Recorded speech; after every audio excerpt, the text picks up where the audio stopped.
Welcome back, ladies and gentlemen, and thank you very much for your greatest support. Now, fellow Kenyans, let me say this, that it is so much embarrassing and sometimes, it's so much painful that you are suffering on what you did not do. Like in this case, what I want us to talk about. I want us to talk about the issue of Talam together with LANGAT concerning Albert Ojwang's death, on how Albert Ojwang's murder. Remember, during that time when we were getting the news, some people were saying that he was killed, was murdered. Some people were saying that he killed himself, or he hit his head on the wall and at the central police station, and he died. But then that is not the issue. The issue here is that someone who was not even aware of this right now is paying the price, and the main culprit, someone who ordered the arrest, who maybe even ordered the killing of Albert Ojwang, is walking free. In fact, anaendelea na kazi ya yuko ofisini. So are you seeing how these things normally work, or how these things normally happen?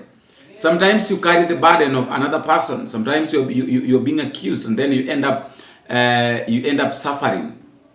Yet the person that is supposed to suffer is walking out free. And I believe, one thing I know and I believe is that there are a lot of innocent people who are accused, who are sentenced to death, or who are imprisoned for things they did not commit or the things they did not do. I believe they are there. Majority of a lot of people who are in prison. Some of them, wengi wao walishikwa na wakafungwa kwa yale mambo ambayo wao wenyewe hawakuyafanya. Baadhi yao hawana hatia yoyote, lakini kwa sababu kuna wale watu ambao walikuwa nyuma yao, kuna wale watu wakuu, watu ambao walikuwa na hisia kwamba ni wakubwa, hawapaswi kufungwa ama kuwekwa jela. So inabidi hao watu wengine wadogo wao wabebe huo mzigo na wawekwe gerezani. Yesterday, I think yesterday I think Talam requested for a bond to be released.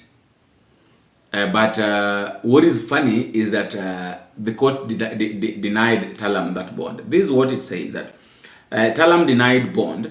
Albert Ojwang murder, former Central Police Station's OCS Samson Talam and co-accused denied bond. High Court Judge Diana Kavenza says suspects will interfere with prosecution witnesses. This is now where I'm coming with this question, that why would someone just decide to carry the burden? Why would we allow such kind of things to happen? Is it because those who are committing these things have got the godfathers? Godfathers are there to protect them, or what is going on? Because you really try to, wakati mwingine unajaribu sana kuangalia jinsi ambavyo mambo yanaendelea, na unakuja unapata kwamba enyewe mambo sio jinsi ambavyo tulikuwa tunatarajia, ama mambo sio vile ambavyo tulikuwa tunayaona kwamba yanaweza yakawa. And I asked myself that why is it that this guy was denied bond? And I found out some 5 reasons as to why someone might be denied bond before he conclude. This is what I found out. That number one reason as to why someone, not only Talam, but anybody who has been accused and taken to prison, why the person might be denied bond is, number one, the risk of public interest or public confidence. And here, and in this case of Talam, the judge held that releasing Talam and his co-accused at this stage will risk undermining public confidence in the administration of justice, given the high-profile nature of the case. And then number 2, threat to national security and public order, whereby the court noted that the death of Albert Ojwang had sparkled widespread protest, destruction of properties, and burning of police stations. Granting bail could reignite tensions, threaten stability, or put the accused at risk. So it's like they are saying, the court is saying that they are trying to protect the accused, because if he is released, of course, you know what is funny is that in as much as these guys want to deny this thing, but we know very well that Talam is not guilty. Okay, Talam might not be guilty. Talam is carrying the cross of his boss. We all know that the main suspect in the killing, in the murder of Albert Ojwang is Langat. So what is happening is that Langat right now is back in office simply because yeye ni mtu mkubwa. Talam was just an OCS, so had got no voice. Hakuna jinsi baba angejidefend. Talam angesema kwamba nimeacha kazi kwa muda to continue with the investigation. After the investigation is done with, I'll come back to office. Lakini he's just an OCS. A leader of a senior in just a station, one station. But then you find that now Langat is a deputy inspector. So being a deputy inspector, it means that you have power. You can do whatever you want. You can give order. You can do anything you want as long as your image is maintained. But truth of the matter is that the image of Langat iliharibika kitambo sana.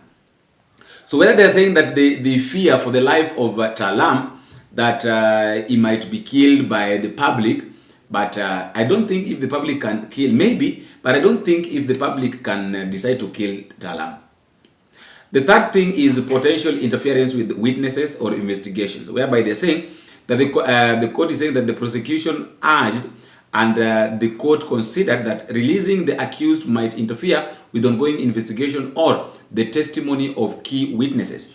It goes ahead and says that although in this case, the judge said that the prosecution had not presented sufficient evidence specifically providing interference would occur.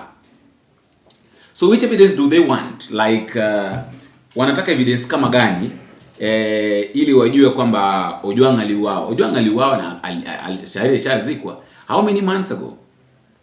This guy was killed, was buried. I think the life went on.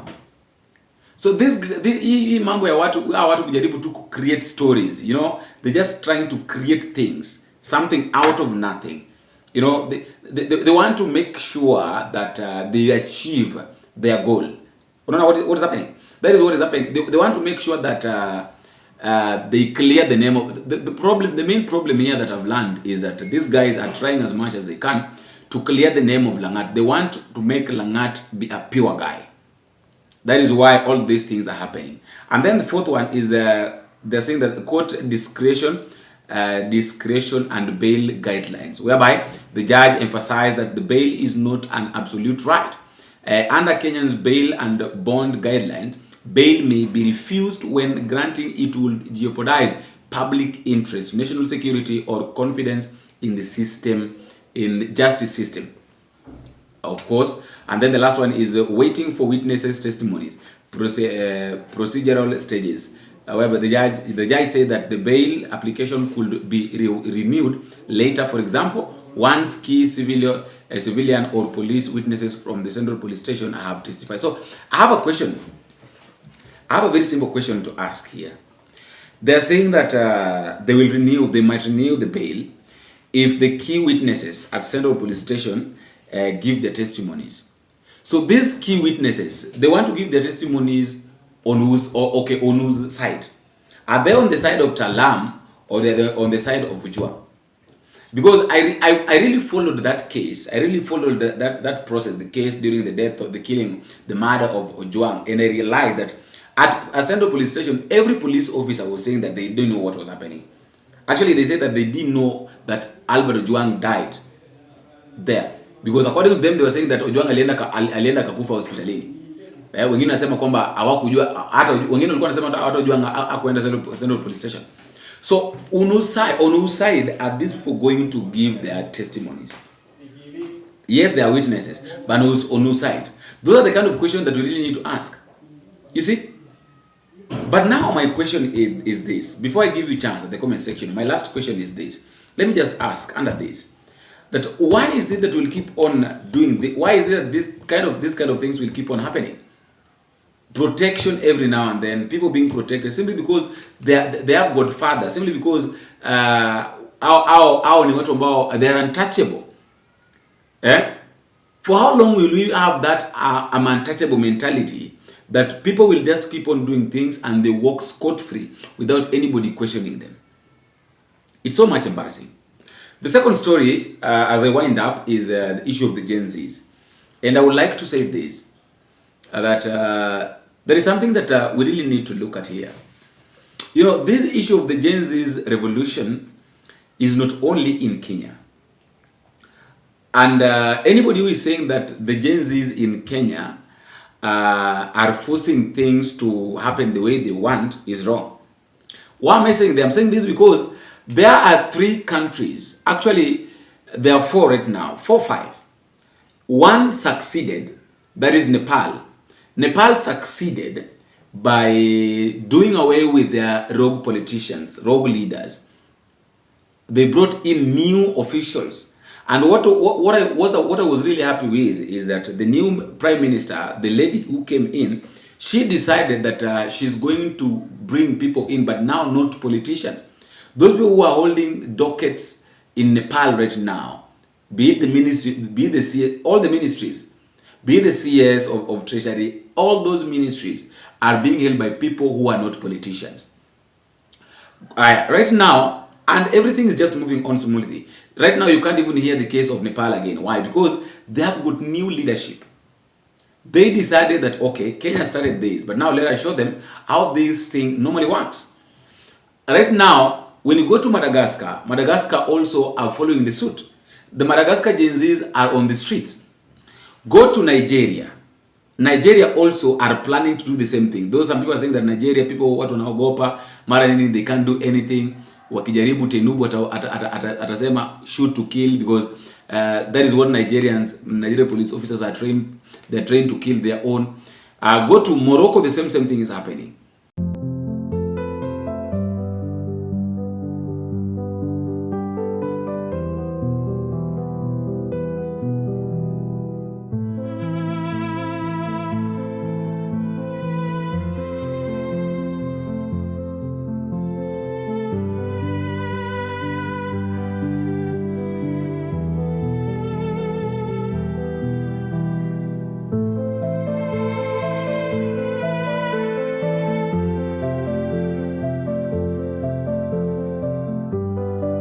So I was saying it is not only in Kenya, and I've learned several things after watching the occurrences during Nepal's strike. These are the things that I've learned. I've learned that for a country to grow or for a country to succeed, there are several things that needs to be done by the citizens. Number one, never allow politicians, those who are political gurus, to occupy specific or to occupy very sensitive dockets in a country. For instance, in this our country, we have got very sensitive dockets. You see a docket like health, a docket like treasury. What else? We have different dockets. Let me see, another docket, a very sensitive one. There are a lot of them. There are a lot of dockets. Now, who is the head of health? Aden Duale. Aden Duale is a politician. So, you know, the time that this guy is supposed to use to work, he will be using to talk about politics. That is why you see they've brought in the issue of the leader Jameen. They've really tried as much as they can to turn this issue of health upside down, accusing other group, I don't know, doing what, saying that it's working, and all that, forcing us Kenyans to believe that indeed this thing is working. Yet we know very well that however much they try to make it work, it's not working. It will not work. It has never worked. It worked wakitaka tu kutulua, kuonyesha watu kwamba they have got goodwill of changing this country, but that was not the case.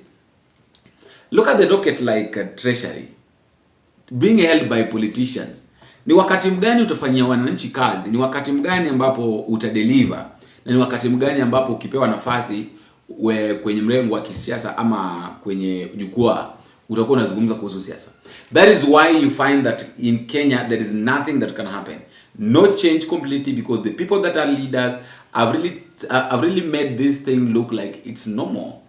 This, in fact, they are talking. They made it look like this is a normal thing. You know, this is just a normal thing. Let us just talk about politics. Politics. It is. You know, in Kenya, it is politics today, politics tomorrow, politics every now and then. No change, no complete change. It's just politics after politics, and that is why Kenyans will keep on suffering, and that is why Kenyans will keep on crying every day and night, and there will be no change, because the people that are supposed to bring change are the ones that are increasing these things.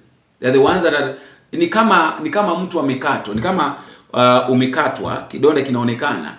Of course you know very well that whenever you take salt uweke kwa kidonda ni uchungu sana. So mtu amekukata, alafu baada ya kukata anachukua chumvi bado anakuja anamwaga hapo, alafu anasindilia anafinya. How do you feel? You have an open wound, and then hapo kwa hiyo open wound somebody pours salt or sugar. It's so much painful. So that is exactly what these guys are doing. They know very well that whatever they are doing is not right, but they'll keep on doing it. They'll keep on politicizing everything. They'll keep on, every docket is about politics. Na watazidi kutusiana. You know, I've never seen politicians wenye wanatusiana kila wakati. Mtu akisimama Uhuru amefanya hii, mtu akisimama sijui Raila amefanya hii, mtu akisimama Gachagua amefanya hii. Why can't you just focus? Focus.